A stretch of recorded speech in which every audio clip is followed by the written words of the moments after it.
Yo, what's up mga kaibigan? Nali na tayo magkwentuhan. Last playoffs, kahit na Minnesota Timberwolves ang higher seed na team ay sila nga ang underdog sa mata ng fans sa kanilang matchup kontra sa proven star na tulad ni Kevin Durant at ng Phoenix Suns na may kasama pang ang Devin Booker at Bradley Beal na mga veterano na din sa liga.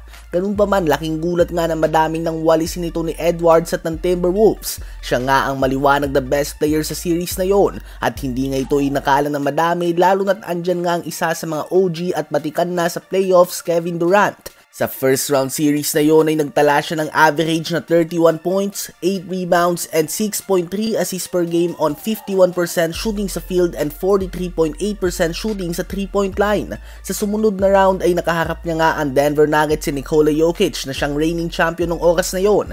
Kaya naman another big step ito kay Edwards at sa Timberwolves nang talunin nila ito sa second round. Sa back-to-back playoff series ay pinauwi niya nga ang Big 3 ng Phoenix Suns at si Nikola Jokic and ang then reigning champions Denver Nuggets.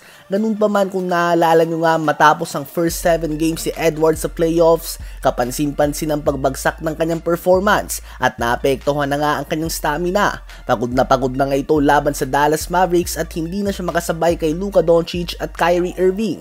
At posibleng ito nga magiging kaabang-abang sa performance si Anthony Edwards ngayon sa first round matchup nila ng Los Angeles Lakers. Iba nga ang aggressiveness at galing ni Edwards sa first round ng playoffs, kumbaga very fresh pa nga ito.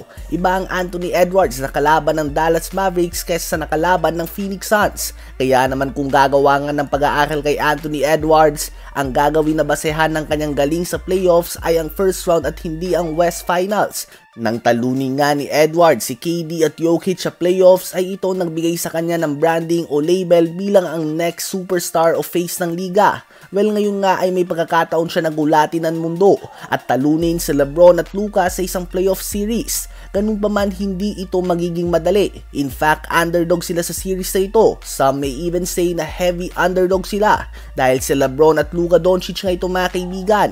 Dalawang player na kilala bilang inaangat ang level of performance sila tuwing playoffs. Subalit kung magagawa nga ni Edwards ang hindi inaasahan, tiyak nga na itutulak na talaga ng media ang kanyang pagiging bagong muka ng NBA na tiyak hindi madami ang sang-ayon sa ngayon. Subalit siya lang din nga talaga ang makabagong American star na masasabi natin na may karisma din talaga sa mga fans at may playoff success. At perfect stepping stone na nga ang series na ito laban sa kinoconsider ng madami bilang ang greatest player of all time o greatest player of this generation, LeBron James, at ang generational superstar kay Luka Doncic na siyang tumalo din sa kanya last season. At kaharap niya pa nga ang Los Angeles Lakers na considered bilang ang pinakasikat na NBA team sa buong mundo.